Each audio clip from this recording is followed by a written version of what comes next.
veio dizer em nome do céu que Deus quer estabelecer no mundo a devoção ao Imaculado Coração de Maria. Por quê? Exatamente porque Ele quer ser para nós uma tábua de salvação. O que é uma tábua de salvação? Um naufrágio. Quando o navio está a pique, está afundando, a tábua de salvação, qualquer, ali uma madeira, uma tábua, a pessoa fica se segurando, boiando para não afundar no navio. É a tábua de salvação. Nós devemos reconhecer que o mundo está a pique e que a própria nave da igreja enfrenta turbulências tão grandiosas que parece ir a pique também. A devoção ao Imaculado Coração de Maria é a tábua da nossa salvação, é o nosso refúgio em momentos tão inseguros, é o nosso refúgio em momentos tão perigosos. Precisamos reconhecer duas atitudes distintas, diametralmente opostas, são equivocadas numa situação na qual vivemos no mundo e na igreja. De um lado, o reconhecimento de que realmente estamos num mundo tenebroso, numa igreja em crise, a alma ser levada ao desespero, à falta de esperança. Tudo está perdido. Não há mais salvação. E o demônio, então, consegue arrastar aquela alma com o desespero para onde quer que ele. O desespero é uma arma do demônio.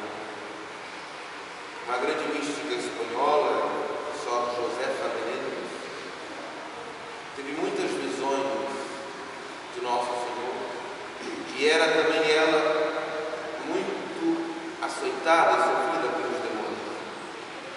Certa vez, ela teve uma visão na qual um moribundo estava a ponto de deixar este mundo.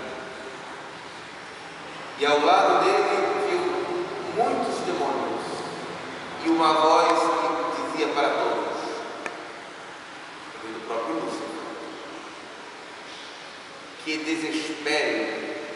desesperem, façam com que ela desespere, porque se ela desesperar, será nossa. Nosso Senhor mostrou isso a Sor Josefa Menéndez, exatamente para que rezasse, fizesse penitência, para que aquela alma, a ponto de morrer, não desesperasse e confiasse na misericórdia de Deus. Uma atitude equivocada, então, é o desespero.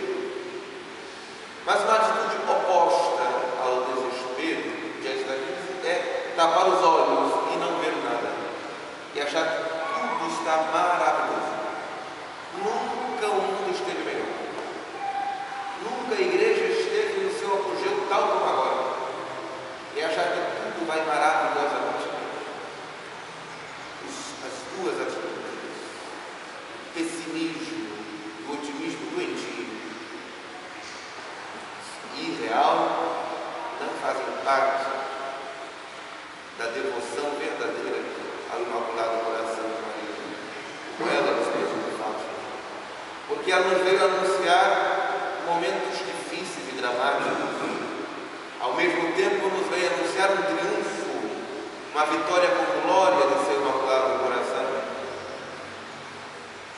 Mas também veio pedir de nós uma participação nesta vitória.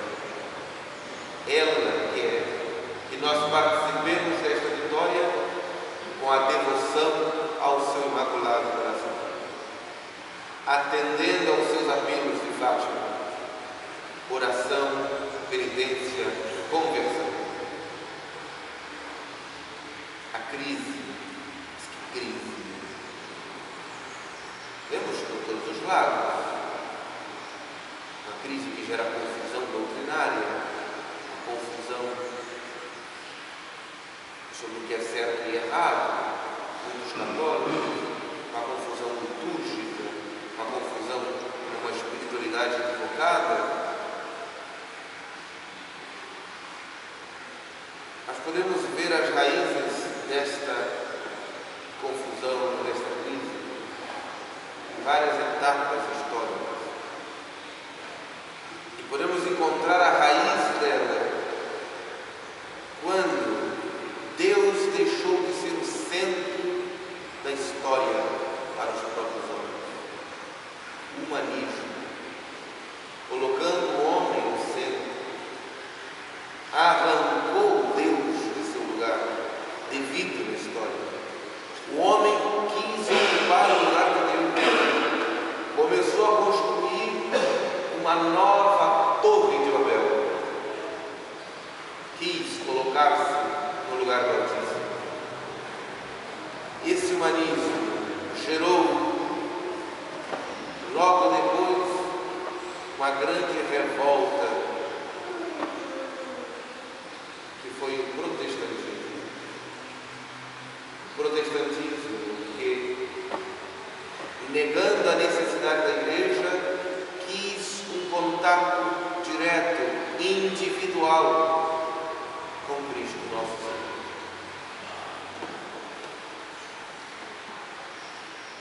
Poderíamos dizer que o slogan desse ato de revolta foi: Cristo sim, igreja não. Eu quero a Cristo, mas a igreja não. Não quero a igreja. Surgiu o protestantismo. Tempos depois, a maçonaria fez a Revolução Francesa e com ela o grito: Deus sim, mas Cristo não. Uma religiosidade vaga de um Deus, grande arquiteto, relojoeiro, que fez tudo, mas agora não governa mais o mundo. Esse Deus aceitamos porque é um Deus qualquer, é um Deus que não tem religião, porque todas as religiões seriam falsas. Máximo o cristianismo pretende ser a única verdadeira. Logo, Deus sim, mas Cristo não. E os tempos passam e as revoltas continuam. O ateísmo e o comunismo do século XIX decretaram a morte de Deus. Deus morreu. O homem é que é Deus. Precisamos matar a Deus, por exemplo, esses blasfemos, para recuperar o que é nosso. Não existe um Deus todo-poderoso. O homem é que é todo-poderoso. A ciência o demonstra. Não existe um Deus onisciente. O homem é que sabe tudo. A enciclopédia humana o demonstra. Esse grito blasfemo não parou por aí.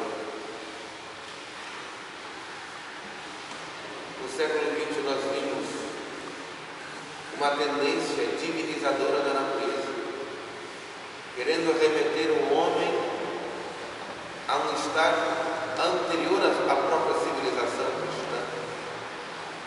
E a própria civilização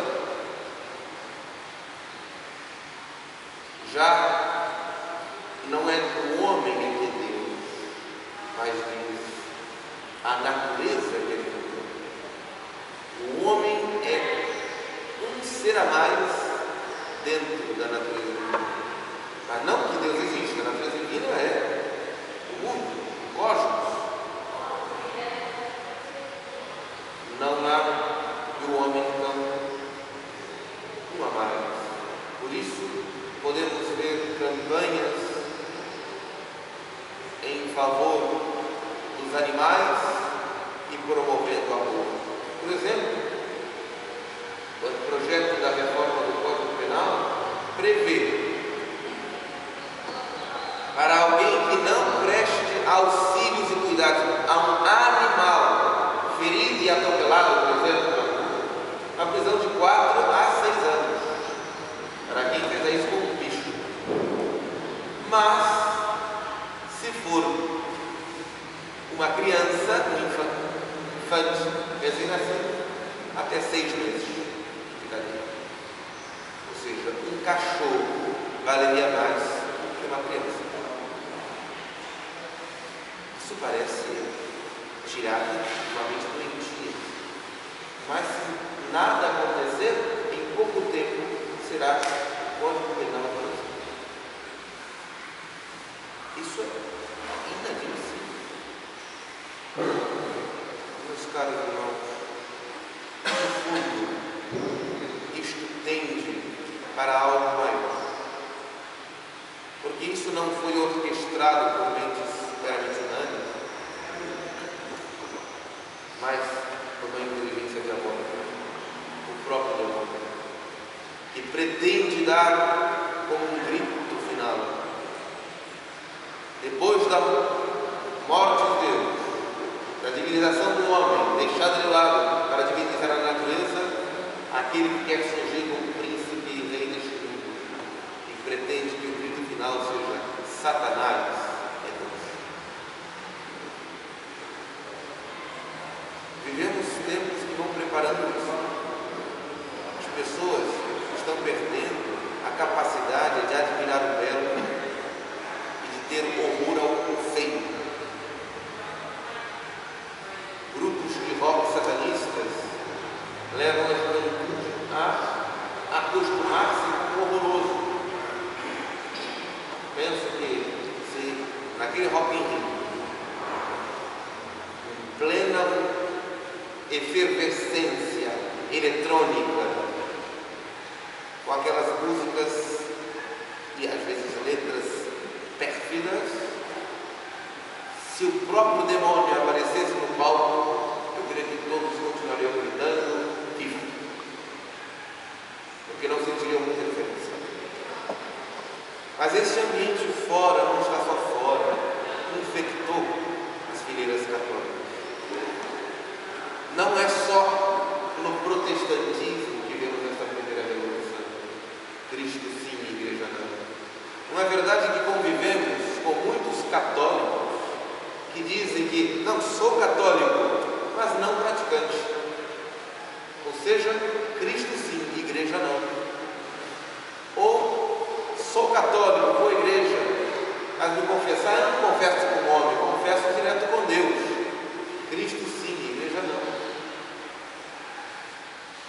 Mas isso de rezar a Maria, dizem assim, eu não rezo a Maria, eu vou direto a Jesus. Cristo sim, igreja não. É o protestantismo dentro das mentes católicas. Não fique por aí. A segunda revolução. Deus sim, Cristo não. Não é verdade que convivemos, e como eu posso dizer, com católicos que se dizem maçons, ou melhor dizendo, maçons que se dizem católicos, com católicos que dizem todas as religiões são iguais, o que importa é ter uma religião, é o Deus sim, Cristo não. Porque se existe um Deus verdadeiro que enviou seu Filho ao mundo, eu posso igualá-lo a qualquer outro fundador de outra religião, só se eu não acreditar que ele é o Filho verdadeiramente de Deus. Mas não ficou só por aí. A terceira revolução, Deus morreu, o ateísmo e o comunismo. Quando o comunismo fez dano no catolicismo, com a malfadada teologia da libertação. O que é a teologia da libertação, senão uma tentativa de fundir cristianismo e comunismo? E vimos os estragos que fez e infelizmente continua a fazer na igreja. Também vimos esse grito tribalista, uma revolução cultural. Não é verdade que vemos, e ó dolo, também eu tenho que ver católicos atuantes, membros de pastorais, associações, movimentos que são favoráveis ao aborto.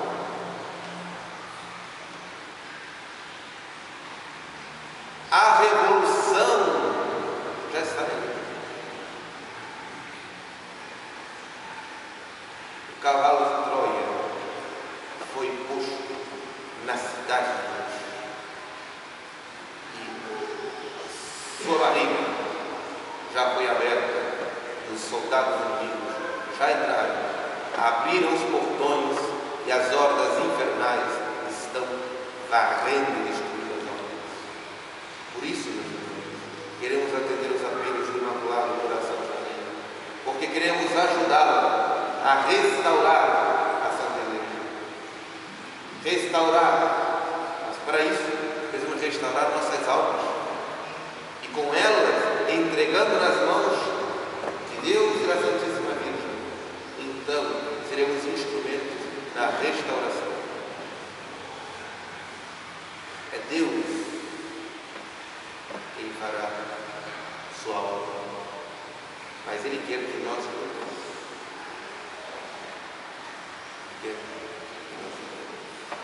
Assim gritava Santa Joana d'Arc aos seus exércitos, animando-os em meio às batalhas. E nós lutemos, e Deus nos concederá a vitória.